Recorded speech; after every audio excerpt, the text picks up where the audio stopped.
안녕하세요. 타임즈 거진 남자 제이슨입니다. 자손TV에 오신 걸 환영합니다. 이종 컨텐츠 구독과 좋아요 부탁드리겠습니다.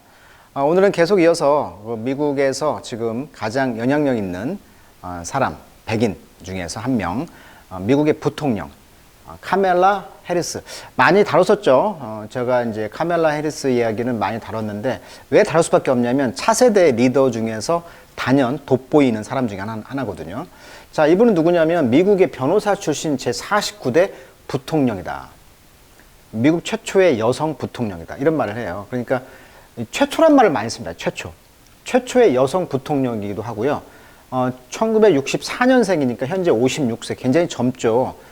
그래서 오바마 대통령 이후에 이제 민주당의 이제 그 정권을 잡았던 바이든 대통령이 굉장히 나이가 많잖아요.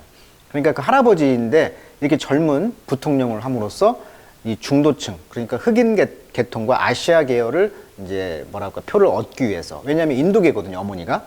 그러니까 인도계니까 아시아잖아요. 서남 아시아. 아시아의 인도계. 그다음에 아버지는 자메이카의 이제 출신, 자메이카에서 이제 미국에 와서 두 분이 이제 미국에 공부하러 왔는데, 미국에 유학 왔다는 것은 그 나라의 뭐 대표 선수들 아닙니까?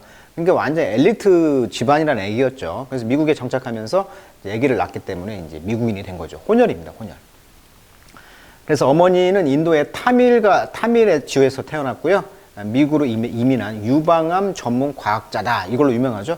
유방암 과학자다. 자, 그래서 배우자는 더글라스 에머프라는 사람인데 2014년에 결혼을 했네요. 그러니까 좀 늦은 나이에 결혼을 했네요. 49살에 결혼했다고 합니다. 자, 이민 2세대로서 아메리칸 드림의 상징이다. 그래서 이분을 잘 보시면 실제 이제 유튜브 동영상을 이렇게 카멜라 해리스 치셔서 보시면 검사 시절에 굉장히 송곳 같은 날카로운 질문을 하거든요. 영어를 굉장히 똑부러지게 합니다. 그래서 영어 공부하기에도 굉장히 좋은 그런 발음을 가지고 있고요. 방금 말했던 것처럼 인도의 어머니 유방암 전문 과학자고요. 아버지는 자메이카 출신 스탠퍼드대 경제학 교수. 초엘리트 집안이네요. 의사, 그다음에 경제학 교수.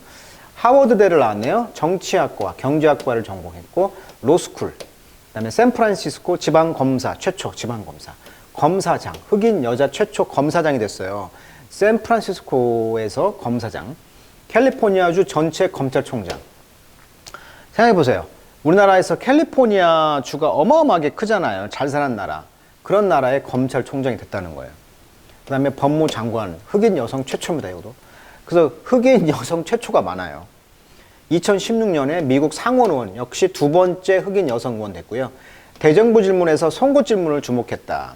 그 다음에 스키니진을 신고 다니면서 선거 유세 시에 춤추며 젊은 어떤 활기찬 이미지를 부각시킴으로써 이 바이든 대통령의 고령을 이제 보완했던 그런 여자였습니다. 그래서 굉장히 똑똑하고요. 똑똑합니다. 진짜 똑똑하고 왜 이분을 쓸 수밖에 없는가가 이제 이 동영상을 보시면 알 거예요. 그래서 타임즈에서도 계속 지금 나오고 있는 거죠. 왜 대부분 이제 대통령만 나오잖아요. 근데 부통령이 나올 정도니까 왜 이렇게 계속 띄우는가를 이해하실 수 있다는 거죠. 동영상 몇 개를 캡처해봤는데 지금 선거 유세할 때 스키니진을 입고 춤도 막 춥니다. 굉장히 젊은 이미지를 부각시켰다는 것이고, 당선인 인사를 하면서 부통령직을 수행하는 것은 첫 여성이지만 마지막은 아닐 것이다. 그러니까 앞으로도 나를 보고 꿈을 가지고 여성 지도자를 꿈꾸는 분들을 위해서 하는 말이죠. 그러니까 왜 이게 인기냐? 내가 성공했듯이 여러분도 성공할 수 있다는 어떤 희망을 준다는 거죠. 아메리칸 드림의 상징. 그다음에 2011년 흑인이자 여성 최초로 캘리포니아주 검찰총장이 되어가지고 굉장히 그 청문회 같은 때 날카로운 질문을 해내는 모습이 그걸 통해서 이제 스타가 된 케이스죠. 이분은 이제 그래서 이제 그 인권, 그러니까 교도소를 찾아가가지고 여성, 그다음에 성소수자 이런 분들을 이제 대변을 많이 했고요. 로스쿨 졸업식 때 사진인데 이제 어머니와 이제 그 어머니 사진, 어머니와 이제 초등학교 교사인가 같이 그 와서 이렇게 찍은 사진이 자서전에 나와 있어서 한번 캡처해봤습니다. 그래서 의료보험 문제, 이민 문제, 안보, 그다음에 오피오이드라고 해서 인조 마약 유기, 불평등 문제 이런 복잡한 문제들을 쌓아왔다는 것으로서 이 여성의 힘이 컸다는 것이고, 그리고 이제 투쟁의 길을 좀 걸어왔다는 거, 검사 출신이지만. 그래서 영웅인 서꾼 마셜, 이분이 이제 멘토죠. 이 서꾼 마셜의 이제 이분이 이제 정치적으로 서포트를 하면서 이제 이분의 이제 길을 통해서 자기도 이제 정치의 길을 갔다고 자서전에 나와 있더라고요. 그 다음에 이제 우리는 타조처럼 문제를 외면할 수 없다. 민주주의란 것은 공포 속에서 번영할 수 없다. 자유란 것은 증오 속에서 피어날 수 없다. 정의는 분노 속에 뿌리낼 수 없다. 미국은 이제 무관심에 반대해야 합니다. 냉소에 반대해야 합니다. 우리는 공포, 증오, 불신에 반대해야 합니다라고 이런 멘토가 했던 유명한 말에 감동을 받아서 정치에 입문했다고 합니다. 그렇다면 이 부통령으로서 최근에 다뤘던 기사 중에 이 북방 삼각지대의 이야기를 했었죠. 예.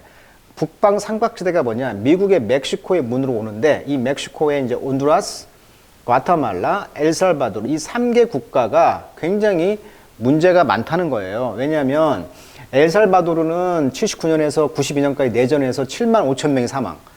과테말라는 1960년에서 96년까지 내전으로 20만 명 사망.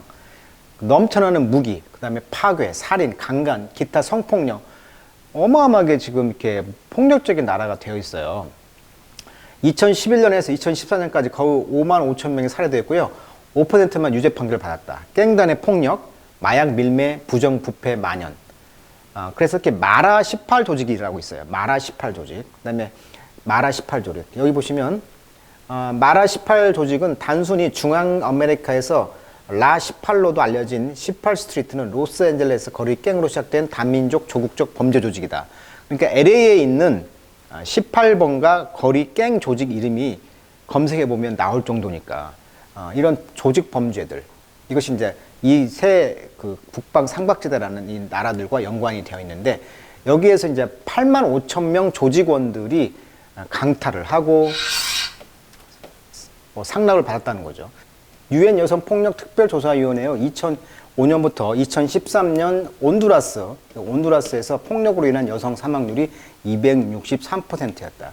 그래서 유일한 선택은 탈출인데 그 과정을 인도해줄 변호사 선임할 권리가 없다는 거죠. 그러니까 이 문제가 심각하니까 멕시코로 와서 이 국경을 넘어서 미국으로 이렇게 미리국을 많이 하다 보니까 탈출해서 왔는데 이 사람들이 변호사 선임할 권리가 없어서 거기다가 90% 이상이 패소해서 추방을 다시 이런 폭력적인 나라로 다시 돌아간다는 거예요. 그래서 이 변호사 존재라는 것은 생사를 결정하는 문제거든요. 그래서 이 비영리단체에 300만 달러 지원 법률안을 제시하고 500시간 동안 무료 법률 상담을 제공했다. 이런 일을 했다는 거예요. 누가? 이 해리스 부통령이 부통령 되기 전에.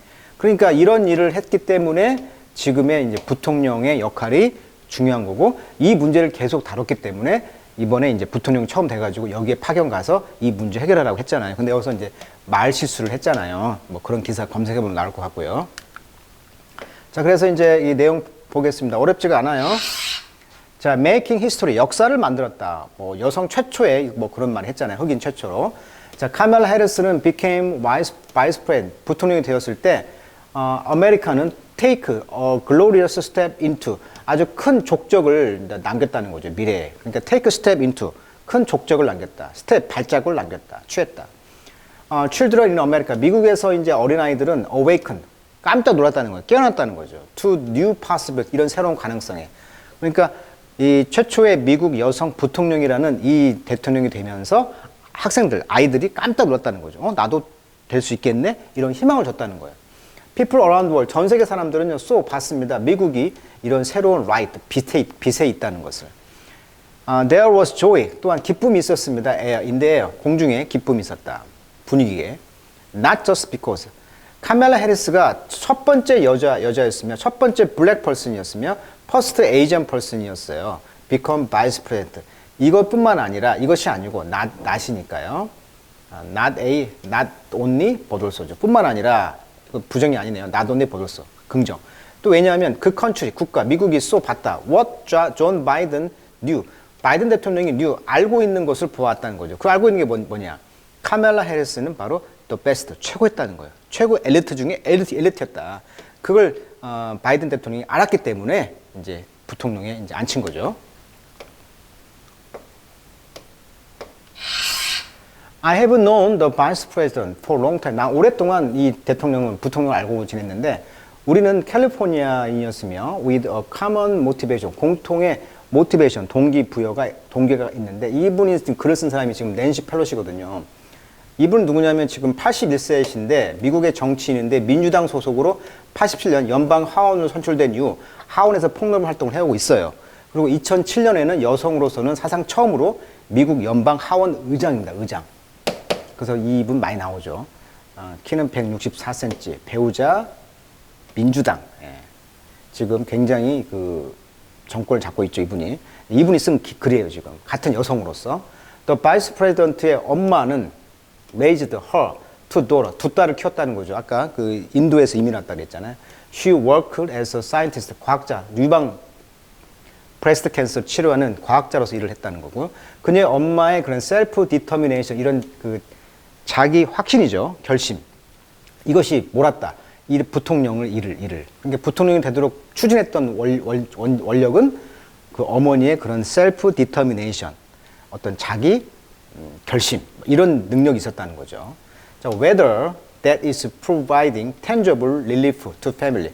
그런 것들이 어떤 tangible, 만질 수 있는, 명백한, 손에 만질 수 있는 명백한 어떤 안도감을 제공했다는 거예요, 가족들에게. 그러면서 lift up women in the workforce of defending the right to vote. 그래서 투표할 권리를 보장하는 그런 힘의 어떤 원동력에 있어서 여성을 이제 lift up, 들어 올렸다는 것이죠. 그러니까 평상시에 이런 어머니의 교육에 어떤 힘이 지금의 어떤 일을 하도록 하는 원동력이 되었다. The vice president want everyone to have the opportunity. 그래서 모든 사람이 기회를 갖기 원한다는 거죠. 어떤 기회? To determine, 결심하도록 그들의 미래를. In becoming vice president, 자, 부통령이 되어가면서 카멜라 해리스는 made history, 역사를 만들었다. 그리고 지금 she is making progress for the people. 사람들을 향해서 지금 계속 progress, 발전을 하고 있는 중이다. 이렇게 말을 하고 있네요. 자, 오늘은 카멜라 해리스의 그런 특집 기사, 이분이 왜 타임 100선에 들었는가, 인물 그 탐구를 한번 해봤습니다. 자, 오늘은 여기까지 하도록 하겠습니다.